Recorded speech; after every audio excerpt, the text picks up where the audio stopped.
នៅរាត្រីដ៏សែនត្រជាក់ក្នុងផ្ទៃមេឃដ៏សែនខ្មៅនៅលើផ្ទៃសមុទ្រនៃរដ្ឋ Florida ក្នុងឆ្នាំ1612 សំពៅដឹកទំនិញរបស់ចក្រភពអេស្ប៉ាញ Atocha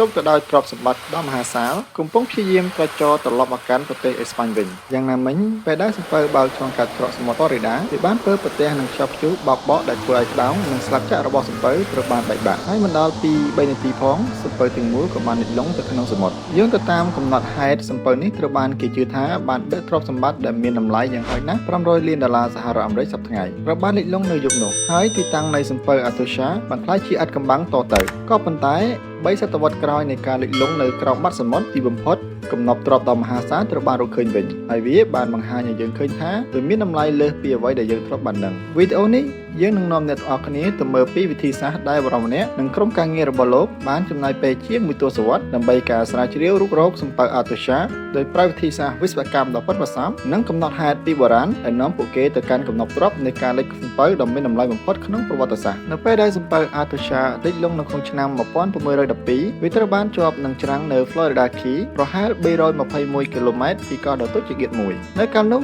ះទីតាំងរបស់សំពៅត្រូវបានគេកំណត់ស្គាល់ក៏ប៉ុន្តែពី3សប្តាហ៍ក្រោយខ្យល់ព្យុះទី2បានបោកបក់បំបែក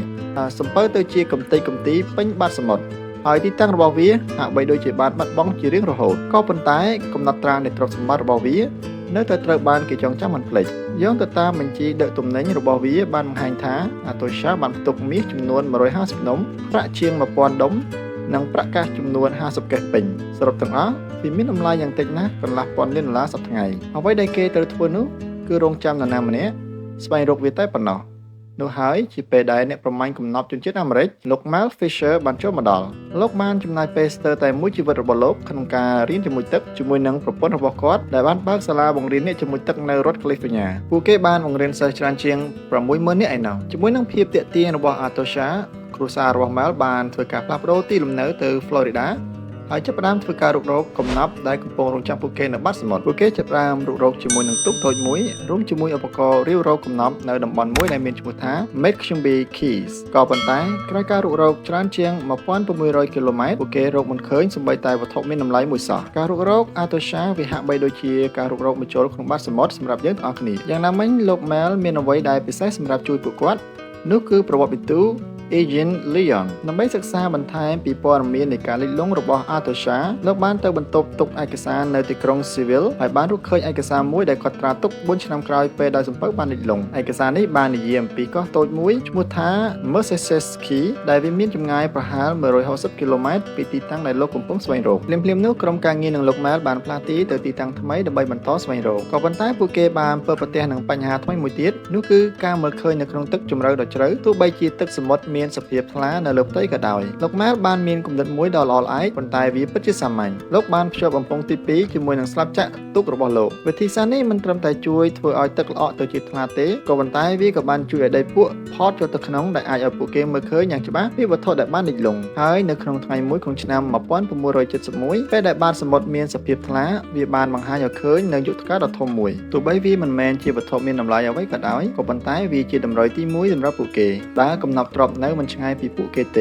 េវត្ថុបុរាណផ្សេងៗទៀតក៏ត្រូវបានរកឃើញជាបន្តបន្ទាប់ដូចជាពែងដាវនិងគ្រាប់កំភ្លើងធំនិងដែកដ៏ធំសម្បើមដើម្បីទាញសំពៅពីរចូលគ្នាដើម្បីឲ្យដឹងពីទីតាំងនៃវត្ថុបុរាណដែលពួកគេបានរកឃើញពួកគេចាប់ផ្ដើមគូរផែនទីជារង្វង់តូចៗមិនយូរប៉ុន្មានខ្សែបន្ទាត់មួយបានលេចចេញឡើងយ៉ាងច្បាស់នៅលើផែនទីនេះខ្សែបន្ទាត់នាំឲ្យពួកគេសន្មតថាសំពៅ Atocha ប្រកាសជាបានលិចលង់នៅលើខ្សែបន្ទាត់នេះពួកគេបានបន្តស្វែងរកសំពៅនេះតាមខ្សែបន្ទាត់ក៏ប៉ុន្តែក្រោយការស្វែងរកអស់រយៈពេល2ឆ្នាំពួកគេបានបរាជ័យក្នុងការស្វែងរកវត្ថុមានតម្លៃសូម្បីតែមួយលោក Mel ចាប់ផ្ដើមអស់ថវិកាសម្រាប់បន្តការរុករកនេះប្រសិនបើពួកគេនៅតែបន្តមិនអាចរកឃើញវត្ថុមានតម្លៃអ្វីសោះយ៉ាងណាមិញនៅក្នុងឆ្នាំ1973ប្រហែលពី300ម៉ែត្រពីទីតាំងយុទ្ធការក្រុមជំនួយទឹករបស់លោក Mel បានរកឃើញប្រាក់កាក់មួយគំនរនិងដុំប្រាក់ធំៗចំនួន3ការរកឃើញនេះមានតម្លៃលើសពី$10,000សហរដ្ឋអាមេរិកក៏ប៉ុន្តែពួកគេនៅតែមិនច្បាស់ថារបស់ទាំងអស់នេះជាទំនិញដែលដឹកដោយ Atocha ឬសំពៅមួយទៀតដែលបានលេចជាមួយគ្នានោះទេដូច្នេះហើយពួកគេបានត្រួតពិនិត្យជាមួយនឹងបញ្ជីទំនិញដែលវាបានកត់ត្រារាល់ទំនិញជាមួយនឹងលេខកូដ serial number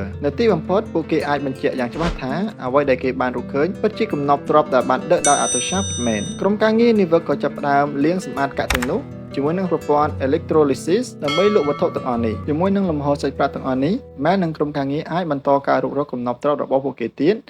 ដោយបំពាក់មកជាមួយនឹងប្រព័ន្ធចាប់សញ្ញា Sonar យ៉ាងណាក៏ដោយស្របពេលដែលម៉ែលបន្តបេសកកម្មក្នុងការរុករករបស់ខ្លួនសភានៃរដ្ឋ Florida បានធ្វើការប្រកាសពីកម្មសិទ្ធិនៃកំណប់ទ្រព្យទាំងអស់នេះដូច្នេះហើយម៉ែលត្រូវតែធ្វើការប្រយុទ្ធដើម្បីសិទ្ធិរបស់ពួកគេខណៈពេលជាមួយគ្នានេះដែរក្រុមការងាររបស់លោកម៉ែលបន្តស្វែងរកវត្ថុផ្សេងៗទៀតនៅលើខ្សែបន្តរបស់ពួកគេការរកឃើញនៅសំខាន់មួយនោះគឺកណ្ដុងកំភ្លើងធំសម្រិតចំនួន9ដែលមានឆ្លាក់អក្សរ Atosha ពីលើវាជាអកុសលមួយថ្ងៃបន្ទាប់ពីការរកឃើញសមាជិកនៃនិវត្តន៍គ្រប់ក្រុមរបស់ម៉ែលបានក្លាប់ទុកហើយពួកគេបានស្លាប់ទាំងអស់3ឆ្នាំកន្លងផុតទៅក្រុមនិវត្តន៍នៅតែបន្តធ្វើការស្វែងរកដោយមិនបានរកឃើញតម្រុយថ្មីណាមួយនៅឡើយនេះសបញ្ជាក់ឲ្យឃើញថាខ្សែបន្ទាត់លែងដំណើរការសម្រាប់ពួកគេទៀតហើយពេលរុករកម៉ែលបានអានឯកសារដ៏អាថ៌កំបាំងមួយដែលសរសេរពីអ្នកដែលរស់រានមានជីវិតពីឧបទ្ទវហេតុលេខសំពៅដោយឯកសារនោះបាននិយាយថាឧត្តមនាវីម្នាក់បានរត់ពន្ធត្បូងបៃតងចំនួន70ផោនដែលជាត្បូងដ៏មានតម្លៃបំផុតរបស់ប្រទេសកូឡុំប៊ីបានលើកដាក់នៅលើសំពៅនេះវាមិនច្បាស់ទេថាលោកបានអានឯកសារនេះមកពីណាតែលោកមានភាពជឿជាក់ថានៅលើសំពៅនេះមានវត្ថុមានតម្លៃលើសពីដុំមាសនិងប្រាក់ទៅទៀតមកដល់ចំណុចនេះ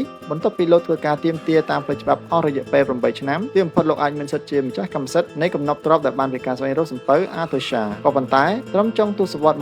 1970លោកម៉ែលបានចំណាយប្រាក់អស់ជាង$6 លានសហរដ្ឋអាមេរិកហើយទ្រព្យសម្បត្តិដ៏មហាសាលមិនទាន់នឹងបង្ហាញខ្លួននៅឡើយរាល់វត្ថុដែលបានរកឃើញជាបន្តបន្ទាប់ហាក់បីដូចជាកំពុងលេងសើចជាមួយនឹងក្រុមការងាររបស់លោកហើយវាហាក់បីដូចជាកំណប់ស្ថិតនៅលើកន្លែងណាមួយនៅតាមខ្សែបន្ទាត់នៅក្នុងឆ្នាំ1983ខណៈពេលដែលកំពុងធ្វើដំណើរទៅកាន់ខ្សែបន្ទាត់មេរ៉ៃនៅលើទូកបានចាប់ផ្ដើមផ្ដល់សញ្ញាអ្នកជាមួយទឹកបានចុះទៅពិនិត្យហើយពួកគេបានជួបប្រទះឃើញនៅលោហៈជាច្រើន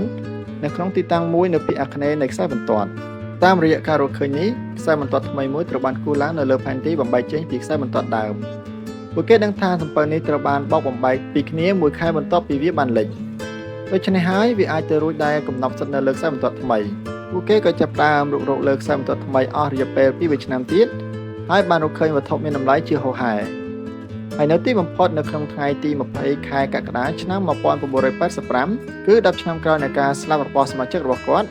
វត្ថុដ៏ធំតែមិនច្បាស់បានបង្ហាញនៅលើប្រព័ន្ធ Sonar របស់ពួកគេអ្នកជាមួយទឹក2នាក់បានចុះទៅពិនិត្យហើយចាប់ផ្ដើមធ្វើការស្វែងរកអ្នកជាមួយទឹកម្នាក់បានសម្រេចជាមួយទឹកទៅភាគខាងកើតចម្ងាយប្រហែល100យ៉ាតហើយនៅទីនោះនៅចំពីមុខគាត់សំពៅប្រវែង80ហ្វីតជាមួយនឹងគំនរនៃដុំប្រាក់នៅពីលើវានៅចំហៀងនៃសំពៅនេះគាត់បានប្រទះឃើញនៅប្រអប់ជាច្រើននៃប្រាក់កាក់និងដុំមាសដែលកំពុងចាញ់ចាំងជាមួយនឹងពន្លឺ